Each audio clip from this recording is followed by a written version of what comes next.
നമസ്കാരം. ഈ വീഡിയോ മുഴുവനായി കാണുകയാണെങ്കിൽ, അതിൽ പറഞ്ഞ കാര്യങ്ങൾ നടപ്പിൽ വരുത്തുകയുമാണെങ്കിൽ, നമ്മൾ ആഗ്രഹിക്കുന്ന ഏത് കാര്യങ്ങളും അനായാസേന നേടിയെടുക്കാൻ പറ്റും എന്നുള്ള കാര്യത്തിൽ ഒരു സംശയവും വേണ്ട. നെപ്പോളിയൻ ഹില്ലിൻ്റെ തിങ്ക് ആൻഡ് ഗ്രോ റിച്ച് എന്ന പുസ്തകത്തിൻ്റെ ഫെയ്ത്ത് എന്ന അധ്യായമാണ് ഇവിടെ നമ്മൾ വിശകലനം ചെയ്യുന്നത്, പഠിക്കുന്നത്. അപ്പോൾ നമ്മൾ എന്തെങ്കിലും കാര്യം നേടണമെന്ന് ആഗ്രഹിച്ചാൽ ഉടനടി നമ്മുടെ മനസ്സ് പറയും, അത് എന്നെക്കൊണ്ട് പറ്റില്ല, അത് എനിക്കതിനുള്ള കഴിവില്ല, അതിനുള്ള പണമില്ല, അതിനുള്ള യോഗ്യതകളില്ല, അതൊന്നും എനിക്ക് പറ്റിയ പണിയുമല്ല, അത് വേറെ ചില ഭാഗ്യവാന്മാർ മാത്രമേ അത് നേടിയെടുക്കാൻ സാധിക്കുകയുള്ളൂ, ഞാൻ ഹതഭാഗ്യനാണ് എന്ന് തുടങ്ങിയുള്ള നൂറുകണക്കിന് ലിസ്റ്റുകൾ നമ്മുടെ മനസ്സ് നമുക്ക് തന്നുകൊണ്ടേയിരിക്കും. അപ്പോൾ എന്തുണ്ടാവും? നമ്മൾ ചെയ്ത് വിജയിക്കുമായിരുന്ന കാര്യം പോലും ചെയ്യാൻ നമ്മളുടെ മനസ്സ് അതിനെ അനുവദിക്കില്ല. അപ്പോൾ നമ്മൾ ചെയ്യുകയുമില്ല. പരാജയത്തിൻ്റെ പ്രധാന കാരണം ഇതാണ്. നമ്മുടെ ആഗ്രഹം മനസ്സിൽ ചിന്തിക്കുന്നതിനോടൊപ്പം തന്നെ അത് നേടിയെടുക്കാനാകും എന്നുള്ള വിശ്വാസം കൂടി സബ് മൈൻഡിലേക്ക് കടത്തിവിടുകയാണെങ്കിൽ സബ് കോൺഷ്യസ് മൈൻഡ് അതിന്മേൽ പ്രവർത്തനം ആരംഭിച്ച് ലഭ്യമായ ഏറ്റവും പ്രായോഗികമായ പ്രക്രിയയിലൂടെ ആ ആഗ്രഹം സബലീകരിക്കാനായി ഉള്ള പദ്ധതികളുടെ രൂപത്തിൽ നമ്മളിലെത്തും. അപ്പോൾ അത് കൃത്യമായ പദ്ധതികൾ പ്ലാനുകൾ സബ് കോൺഷ്യസ് മൈൻഡ് നമുക്ക് പറഞ്ഞു തരും. ഇത് ഇങ്ങനെ ചെയ്തോളൂ എന്ന് മറ്റുള്ള കാര്യങ്ങൾ. അപ്പോൾ നമുക്ക് വേണ്ടി നമ്മുടെ സബ് കോൺഷ്യസ് മൈൻഡ് പ്രപഞ്ചശക്തിയുമായി പ്രവർത്തിച്ച് നമുക്ക് വേണ്ടി നമ്മുടെ പദ്ധതികൾ പറഞ്ഞു തരികയാണ്. പലപ്പോഴും എനിക്ക് അനുഭവപ്പെട്ടിട്ടുള്ള കാര്യം എന്താണെന്ന് വെച്ചാൽ, നമ്മൾ ഏതെങ്കിലും പ്രൊഡക്റ്റ് ഉണ്ടാക്കാൻ തീരുമാനിച്ച്, എന്തെങ്കിലും പുതിയ പ്രൊഡക്റ്റ് ഉണ്ടാക്കാനായി തീരുമാനിച്ചു എന്ന് വിചാരിക്കാം. ഏതെങ്കിലും റിക്വയർമെൻറ്റ് പ്രകാരം നമ്മൾ പല പ്രൊഡക്റ്റുകളും ഉണ്ടാക്കി കൊടുക്കുന്നുണ്ട് കസ്റ്റമേഴ്സ്. നമ്മൾ ഇലക്ട്രോണിക്സ് ആണ് നമ്മുടെ മെയിൻ ബിസിനസ്. അപ്പോൾ അതിൽ ചിലപ്പോൾ ചില കസ്റ്റമേഴ്സിന് എനിക്ക് അങ്ങനെ വേണം ഇങ്ങനെ വേണം എന്നൊക്കെയുള്ള സ്പെഷ്യൽ റിക്വയർമെൻറ്റ്സ് വരാറുണ്ട്. അപ്പോൾ അതനുസരിച്ച് ഒരു പ്രൊഡക്റ്റ് നമ്മൾ ഡിസൈൻ ചെയ്യാൻ മുതിരുന്ന സമയത്ത് പലപ്പോഴും നമ്മൾ ചില സ്ഥലത്ത് നമ്മൾ സ്റ്റക്കാവും. അതെങ്ങനെ ചെയ്യുക, ഇതെങ്ങനെ ചെയ്യണം, പല ഐഡിയകൾ കിട്ടുന്നുണ്ടാവില്ല. പക്ഷെ അത് നമ്മുടെ മനസ്സിൽ ഇങ്ങനെ കിടന്നിങ്ങനെ കളിക്കുന്നുണ്ടാവും. ഇത് എങ്ങനെ ചെയ്യണമല്ലോ, എങ്ങനെ ചെയ്തെടുക്കുക എന്നുള്ള ചിന്തകൾ എപ്പോഴും നമ്മളെ മനസ്സിൽ നിന്നുണ്ടാവും. അതോടൊപ്പം നമുക്ക് ചെയ്യാൻ പറ്റും എന്നുള്ള വിശ്വാസം കൂടി ഉണ്ടാവും. നമ്മൾ എക്സ്പീരിയൻസ് ഉള്ള കാര്യമായ കൊണ്ട് നമുക്കത് ചെയ്തെടുക്കാൻ പറ്റും. നമ്മൾ കസ്റ്റമറിനെ അവർ ആഗ്രഹിച്ച വിധത്തിലുള്ള പ്രൊഡക്റ്റ് ഉണ്ടാക്കി കൊടുക്കാൻ പറ്റും എന്നുള്ള വിശ്വാസവും നമുക്കുണ്ട്. അപ്പോൾ അങ്ങനെ ചെയ്യുന്ന സമയത്ത് ചിലപ്പോൾ നമ്മൾ കുളിക്കുന്ന സമയത്തൊക്കെ എന്തെങ്കിലും ഒരു ഐഡിയ വരിക, അല്ലേ? പെട്ടെന്ന് ഇങ്ങനെ ചെയ്താൽ അത് നന്നായിട്ട് എടുക്കുക, അതങ്ങനെ ചെയ്താൽ അത് വർക്ക് ചെയ്യും എന്നൊക്കെയുള്ളൊരു ഐഡിയ ഇങ്ങനെ ഒരു ഇന്ന പർട്ടിക്കുലർ സമയത്ത് ചിലപ്പോൾ യാത്ര ചെയ്യുമ്പോഴേക്കും, ചിലപ്പോൾ കുളിക്കുമ്പോഴേ, അങ്ങനെ എപ്പോഴാണെന്ന് നമുക്ക് പറയാൻ പറ്റില്ല. ഏതെങ്കിലും സമയത്ത് നമുക്കതിനുള്ള ഐഡിയ മനസ്സിൽ വരികയും അതുപ്രകാരം നമ്മൾ പ്രവർത്തിച്ച് ആ സൊല്യൂഷൻസ്, ആ പദ്ധതി പ്രകാരം നമ്മൾ പ്രവർത്തിച്ചാൽ നമുക്ക് ആ പ്രൊഡക്റ്റ് ഉണ്ടാക്കിയെടുക്കാൻ പറ്റുന്നതായിട്ട് എനിക്ക് പല പ്രാവശ്യവും ആ കാര്യം ഞാൻ എക്സ്പീരിയൻസ് ചെയ്തിട്ടുണ്ട്. ഒരു കാര്യം നമ്മൾ ശ്രദ്ധിക്കണം. ഇപ്പോൾ നമുക്ക് സാധിക്കും എന്ന് വിചാരിച്ച് നമ്മുടെ ആഗ്രഹം നമ്മൾ മനസ്സിൽ ആഗ്രഹിച്ചു, ഓക്കെ, അത് സാധിക്കും എന്നുള്ള വിശ്വാസം ഉണ്ടെങ്കിൽ അത് സാധിച്ചെടുക്കാൻ പറ്റും എന്ന് എൻ്റെ അനുഭവത്തിലൂടെ പറഞ്ഞു തന്നു. അതുപോലെ തന്നെ സാധിക്കില്ല എന്നാണ് നമ്മൾ വിചാരിക്കുന്നതെങ്കിൽ അത് പിന്നെ സാധിക്കുകയില്ല. ഓക്കെ, അത് ശ്രദ്ധിക്കണം. അതുകൊണ്ടാണ് പരാജയപ്പെട്ട ആളുകൾ നമ്മൾ സംസാരിക്കുകയാണെങ്കിൽ അവരോട് ചോദിച്ചാൽ അവർ പറയും, എന്തെങ്കിലും കാര്യം അവരോട് തുടങ്ങാൻ വേണ്ടി പറഞ്ഞാൽ, എന്തെങ്കിലും ചെയ്യാൻ വേണ്ടി പറഞ്ഞാൽ അവർ ഉടനടി പറയുന്നത് എന്താ? അതൊന്നും എനിക്ക് പറ്റില്ല, ഞാനൊരു ഹതഭാഗ്യനാണ്, എനിക്കതിനുള്ള പണമില്ല, കഴിവില്ല, ക്വാളിഫിക്കേഷൻസ് ഇല്ല, ഇല്ല ആരോഗ്യമില്ല, രോഗങ്ങൾ കണ്ടില്ല, എന്തൊക്കെ രോഗങ്ങളാണ് എനിക്കുള്ളത്. അങ്ങനെയുള്ളൊരു 100 കൂട്ടം നെഗറ്റീവായിട്ടുള്ള കാര്യങ്ങളുടെ ലിസ്റ്റ് ആയിരിക്കും അയാൾ നമുക്ക് തരിക. അത് ചെയ്യാനുള്ള താല്പര്യമില്ല, അവർക്കൊരു എപ്പോഴും എല്ലാവരുടെയും സിമ്പതി പിടിച്ചു പറ്റിക്കൊണ്ട് ജീവിക്കാനായിരിക്കും ഇഷ്ടം. ഓക്കെ, അങ്ങനെയുള്ള ആളുകളെ നമ്മൾക്ക് എന്താ ചെയ്യാൻ പറ്റുക?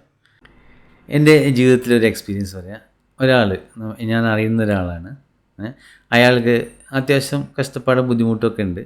അതിലൂടെ അയാളുടെ ജോലി പോവുകയും ചെയ്തു. പിന്നെ ഭയങ്കര ബുദ്ധിമുട്ടായി. ജോലി പോയി, അത്യാവശ്യം അസുഖങ്ങളും എല്ലാം ഉണ്ട്, കടങ്ങളുണ്ട്, എല്ലാ ബുദ്ധിമുട്ടുകളും ഉണ്ട്. ജോലി കൂടി പോയപ്പോൾ ഒന്നും കൂടി കൂനിന്മേൽ കുരു എന്ന് പറഞ്ഞ ബുദ്ധിമുട്ടായി. അപ്പോൾ എന്നോട് പറഞ്ഞു, ആരെങ്കിലും അറിയുന്ന സ്ഥലത്ത് എനിക്കൊരു ജോലിയാക്കി തരണം, നിങ്ങൾക്ക് കുറേ ആൾക്കാരെ അറിയുന്നതല്ലേ എന്ന്. ഞാൻ പറഞ്ഞു ശരി, ഓക്കെ, താങ്കൾക്ക് എന്ത് ജോലിയാണ് ചെയ്യാൻ പറ്റുക? അപ്പോൾ MCOM ആണ് ആൾ പഠിച്ചിരിക്കുന്നത്. അപ്പോൾ നമുക്ക് പറ്റിയ ജോലി എന്തെങ്കിലും ചെയ്യണം. അപ്പോൾ നമുക്ക് പറ്റിയുള്ള ഞാൻ ഊഹിച്ചെടുക്കണം അദ്ദേഹത്തിന് എന്ത് ജോലിയാണ് പറ്റുക എന്നുള്ളത്. അദ്ദേഹത്തിന് പറയാനറിയില്ല എന്താണ് അയാൾക്ക് പറ്റിയ ജോലി എന്നുള്ളത്. അതിന് പറഞ്ഞു. അപ്പോൾ ഞാൻ പറഞ്ഞു, എൻ്റെ ഒരു സുഹൃത്തിൻ്റെ കമ്പനിയിൽ ഒരു വേക്കൻസി ഉണ്ട് അക്കൗണ്ട്സ് ഡിപ്പാർട്ട്മെൻറ്റിൽ. അതിൽ ടാലിയിൽ ഇങ്ങനെ എൻട്രി ചെയ്യണം, ഈ അക്കൗണ്ട്സ് ഇതില്ലേ, പർച്ചേസും സെയിലും അതിൻ്റെ എല്ലാ ഡീറ്റെയിൽസും ഇല്ലേ, ബാക്കി ടാലിയിലുള്ള എല്ലാ എൻട്രി ചെയ്യണം. അങ്ങനെയാണ് ചെയ്യുന്നത്. അപ്പോൾ ഈ ടാലി നല്ല എളുപ്പമുള്ള സോഫ്റ്റ്വെയർ, ഉപയോഗിക്കാൻ അത്ര ബുദ്ധിമുട്ടൊന്നുള്ള കാര്യമല്ല. പിന്നെ MCOM ആണല്ലോ, അപ്പോൾ അങ്ങനെയുള്ള ആൾക്ക് തീരെ ബുദ്ധിമുട്ടുള്ള ഒരു കാര്യമല്ല. പക്ഷേ ഈ ടാലി എന്നത് കേട്ടത് അത് പറഞ്ഞു, അയ്യോ ടാലിയിൽ ചെയ്യാച്ചാൽ അഥവാ ഈ അക്കൗണ്ട്സിൽ ഈ പൈസ ഉണ്ടല്ലോ ടാലി ആയില്ലെങ്കിൽ അയാൾ എൻ്റെ സാലറിയിൽ നിന്ന് കട്ട് ചെയ്യുമോ പൈസ, പിന്നെ അല്ലെങ്കിൽ എൻ്റെ പേരിൽ എന്തെങ്കിലും കേസറ്റ് കൊടുക്കുമോ, പൈസ ഇങ്ങനെ ടാലി ആയില്ല, പൈസ പോയി, അങ്ങനെയൊക്കെ പറഞ്ഞിട്ട്. അപ്പോൾ ഇതാണ് ആറ്റിറ്റ്യൂഡ്. അപ്പോൾ ഇങ്ങനെയുള്ള ആൾക്കാർക്ക് കഷ്ടപ്പാടിൻ്റെ മുകളിൽ കഷ്ടപ്പാട് വന്നില്ലെങ്കിലല്ലേ അത്ഭുതമുള്ളൂ, അല്ലേ?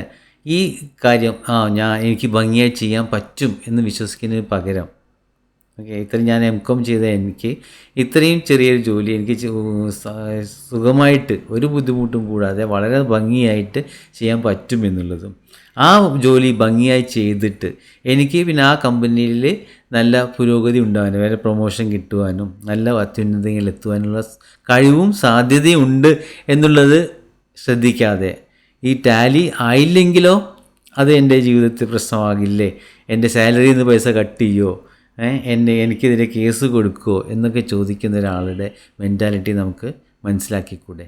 ഇതാണ് അയാളുടെ പരാജയ കാരണം എന്നുള്ളത് അയാൾ മനസ്സിലാക്കുന്നില്ല. എവിടെ പോയാലും കഷ്ടപ്പാടും ദുരിതവും വരുന്നതെല്ലാം ഇതുപോലുള്ള നെഗറ്റീവ് ചിന്താഗതി മൂലമാണെന്നുള്ള കാര്യം അദ്ദേഹം അറിയുന്നില്ല.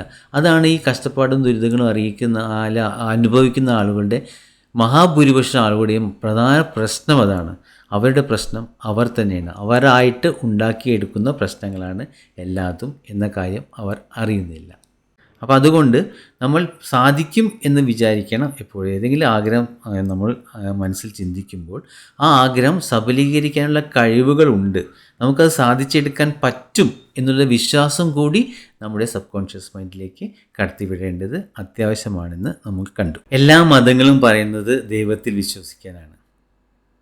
ദൈവത്തിൽ വിശ്വസിച്ചാൽ ദൈവം നമ്മളെ കഷ്ടപ്പാടുകളും ദുരിതങ്ങളും എല്ലാം മാറ്റിത്തരും, അതിൽ യാതൊരു സംശയവും വേണ്ട എന്നാണ് എല്ലാ മതങ്ങളും പറയുന്നത്. പക്ഷേ ഇപ്പോൾ നമുക്ക് ദൈവത്തിനെയും സംശയമാണ്.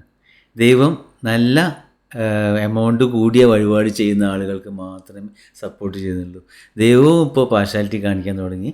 ദൈവവും ഇപ്പോൾ പണക്കാരുടെ കൂടെ മാത്രമേ ഉള്ളൂ, പാവപ്പെട്ടവരുടെ കൂടെ ഇല്ല. പണ്ടൊക്കെ ആയിരുന്നു പാവപ്പെട്ടവരുടെ കൂടെ ദൈവം, ഇപ്പോൾ ഒക്കെ ദൈവം അടക്കം കാല് മാറിയിട്ടുണ്ട് എന്നാണ് ഇപ്പോൾ എല്ലാവർക്കും തോന്നലുണ്ടാകുന്നത്. അപ്പോൾ ദൈവത്തെപ്പോലും വിശ്വസിക്കാത്ത നമ്മൾ, ദൈവത്തെപ്പോലും സംശയിക്കുന്ന ആളുകൾ, പിന്നെ അവരവരുടെ കഴിവിൽ വിശ്വാസം എങ്ങനെ ഉണ്ടാവാനാണ്? ഇനി വിശ്വാസത്തെക്കുറിച്ച് നെപ്പോളിയൻ ഹിൽ പറയുന്നത് എന്തൊക്കെയാണെന്ന് നോക്കാം. എല്ലാ സമ്പാദ്യങ്ങളുടെയും തുടക്കമുണ്ടാകുന്നത് വിശ്വാസത്തിൽ നിന്നാണ്. വിശ്വാസമാണ് പരാജയത്തിനുള്ള മറുമരുന്ന്. എല്ലാ അത്ഭുതങ്ങളുടെയും അടിസ്ഥാനം വിശ്വാസമാണ്. സയൻറ്റിഫിക്കലി പ്രൂവ് ചെയ്യാൻ പറ്റാത്ത എല്ലാ നിഗൂഢതകളുടെയും അടിസ്ഥാനം വിശ്വാസമാണ്. പരാജയത്തിനുള്ള ഏക മറുമരുന്നാണ് വിശ്വാസം. പ്രപഞ്ചം എന്നത് പലതരത്തിലുള്ള വൈബ്രേഷൻസ് കൊണ്ട് നിറഞ്ഞതാണ്. സർഗാത്മകങ്ങളായ വൈബ്രേഷൻസും ഉണ്ട്, വിനാശകാരികളായ വൈബ്രേഷൻസും ഉണ്ട്. സർഗാത്മകങ്ങളായ വൈബ്രേഷൻസ് ഏതൊക്കെയാണ്? സന്തോഷം, സമാധാനം, സമ്പത്ത്, അഭിവൃദ്ധി, വിജയം, അങ്ങനെ എല്ലാവിധ പോസിറ്റീവായിട്ടുള്ള കാര്യങ്ങളും. ഇനി വിനാശകാരികളായിട്ടുള്ള ദുഃഖം, ഭയം, അസുഖങ്ങൾ, പരാജയം, അങ്ങനെ നെഗറ്റീവായിട്ടുള്ള വൈബ്രേഷൻസും പ്രപഞ്ചത്തിൽ ഉണ്ട്. നമ്മൾ ഏത് ഫ്രീക്വൻസിയിലാണ് ട്യൂൺ ചെയ്ത് നിൽക്കുന്നത്, ആ ഫ്രീക്വൻസിയിലുള്ള വൈബ്രേഷൻസിനെയാണ് അത് ആകർഷിക്കുക. നമ്മൾ സന്തോഷവും അല്ലെങ്കിൽ പോസിറ്റീവായിട്ടുള്ള ചിന്താഗതിയായിട്ടുള്ള ഒരു ഫ്രീക്വൻസിയിലാണ് നമ്മളെങ്കിൽ അതായിരിക്കും നമ്മൾ അതിൽ നിന്നും സ്വീകരിക്കുക. ഇനി നെഗറ്റീവായിട്ടുള്ള ചിന്തകളും ദുഃഖങ്ങളും രോഗങ്ങളും അങ്ങനെയുള്ള ചിന്തകളുമായിട്ടാണോ നമ്മൾ നിൽക്കുന്നതെങ്കിൽ നമ്മൾ അതായിരിക്കും നമ്മൾ റിസീവ് ചെയ്യുന്നത്. നമ്മൾ റേഡിയോയിലില്ലേ, ഇപ്പോൾ ഈ പ്രപഞ്ചത്തിൽ പല ഫ്രീക്വൻസിയിലുള്ള തരംഗങ്ങളുണ്ടല്ലോ, റേഡിയോ തരംഗങ്ങളുണ്ട്. നമ്മൾ 103.6 FM ചാനലാണ് നമ്മൾ റേഡിയോയിൽ ട്യൂൺ ചെയ്തതെങ്കിൽ നമുക്കതല്ലേ സേവിക്കാൻ പറ്റുക. അതുപോലെ തന്നെ നമ്മുടെ ബോഡിയും നമ്മളെ മനസ്സും നമ്മളെ സബ് കോൺഷ്യസ് മൈൻഡും ഇതുപോലുള്ള തരംഗങ്ങളെ സ്വീകരിച്ച് അതിനനുസരിച്ച് നമ്മളെ പ്രവർത്തിപ്പിക്കുകയും അപ്പോൾ അതിനനുസരിച്ചുള്ള റിസൾട്ടുകളാണ് നമുക്ക് ലഭിക്കുക. അപ്പം നമുക്ക് എന്ത് വേണം? എപ്പോഴും നമ്മൾ പോസിറ്റീവായിട്ടുള്ള ചിന്താഗതികളായിട്ട് ഉള്ള ഒരു വൈബ്രേഷൻസ്, എല്ലാ സമ്പത്തും അഭിവൃദ്ധിയും സമാധാനവും ഒക്കെ ആഗ്രഹിക്കുന്ന ഒരു മനസ്സായിട്ട് നമ്മൾ നിൽക്കുകയാണെങ്കിൽ, നമ്മൾ പിന്നെ ഏതെങ്കിലും ഒരു നല്ലൊരു പദ്ധതിയെപ്പറ്റി നമ്മൾ എപ്പോഴും ചിന്തിച്ചു കൊണ്ടിരിക്കുകയാണ് എങ്കിൽ, നമുക്ക് എന്തെങ്കിലും നേടിയെടുക്കാനുള്ള ഏതെങ്കിലും പദ്ധതി നമ്മൾ ചിന്തിച്ചു കൊണ്ടിരിക്കുകയാണെങ്കിൽ അതിനുള്ള സപ്പോർട്ടും ഈ പ്രപഞ്ചം നമുക്ക് തരും. അതിലെങ്ങനെ ഏറ്റവും നന്നായിട്ട് അത് നേടിയെടുക്കാൻ പറ്റും എന്നുള്ള ഒരു വിവരണം അത് നമുക്കൊരു ഓരോ ഇൻറ്റ്യൂഷൻസ് നമുക്ക് ഇങ്ങനെ തന്നുകൊണ്ടേയിരിക്കും. അതനുസരിച്ച് നമ്മൾ പ്രവർത്തിച്ചാൽ നമുക്ക് വിജയിക്കും എന്നുള്ള കാര്യത്തിൽ ഒരു സംശയവും വേണ്ട. ഇതിൽ അദ്ദേഹം നെപ്പോളിയൻ ഹിൽ ഒരു കവിത ചൊല്ലുന്നുണ്ട്. അതിൻ്റെ സാരാംശം ഇങ്ങനെയാണ്: പരാജിതനെന്ന് നിങ്ങൾ കരുതിയോ അതാകും, പരാജിതനാകില്ലെന്ന് കരുതിയാലോ അതാകും. വിജയിക്കാൻ ഇഷ്ടമാണ്, പക്ഷെ വിജയിക്കില്ലെന്ന് കരുതിയോ വിജയിക്കില്ല, ഉറപ്പായിട്ടും വിജയിക്കില്ല. പരാജയപ്പെടുമെന്ന് നിങ്ങൾ കരുതിയോ തീർച്ചയായും പരാജയപ്പെടും. ഒരുവൻ്റെ വിജയം നിശ്ചയിക്കുന്നത് അവൻ്റെ മനസ്സിൽ നിന്നാണ്. നിങ്ങൾ ഉന്നതങ്ങളിൽ എത്തുമെന്ന് കരുതിയോ തീർച്ചയായും ഉന്നതങ്ങളിലെത്തും. ജീവിത സമരങ്ങൾ തുടർന്നുകൊണ്ടിരിക്കൂ, അത് ഒരുവനെ കരുത്തനാക്കും, വേഗമുള്ളവനാക്കും. വിജയിക്കുമെന്ന് കരുതുന്നവർക്കൊപ്പമെത്തും. നിങ്ങളുടെ തലച്ചോറിലെവിടെയോ ഇഷ്ടസാധ്യത്തിനുള്ള വിത്തുകൾ ഉറങ്ങിക്കിടപ്പുണ്ട്. അതിനെ ഉണർത്തുകയും പ്രവർത്തനക്ഷമമാക്കുകയും ചെയ്താൽ നിങ്ങൾ ഉന്നതങ്ങളിലെത്തും. നിങ്ങൾ പോലും പ്രതീക്ഷിച്ചിട്ടില്ലാത്ത അത്രയും ഉയരത്തിലെത്തും. തീർച്ചയാണിത്. ഇതൊക്കെ പറഞ്ഞിട്ടും ഇപ്പോഴും എങ്ങനെ വിശ്വാസം വരുന്നില്ല അല്ലേ? വിശ്വസിക്കാൻ പറ്റുന്നില്ല. നമുക്ക് പറ്റും എന്നുള്ള ഒരു വിശ്വാസം ഇപ്പോഴും വന്നില്ല എങ്കിൽ വിഷമിക്കേണ്ട. അടുത്ത ചാപ്റ്ററിൽ അതിനുള്ള പരിഹാരമുണ്ട്. നമുക്ക് ജീവിതത്തിൽ വിജയം നേടാൻ പറ്റും എന്ന് നമ്മുടെ മനസ്സിനെ വിശ്വസിപ്പിക്കാനുള്ള തന്ത്രങ്ങൾ അത് അടുത്ത അധ്യായത്തിൽ വിശദമായി സംസാരിക്കുന്നുണ്ട്. അപ്പോൾ അതുകൊണ്ട് സബ്സ്ക്രൈബ് ചെയ്തോളൂ, ഷെയർ ചെയ്തോളൂ. All the very best, Ravi. Thank you.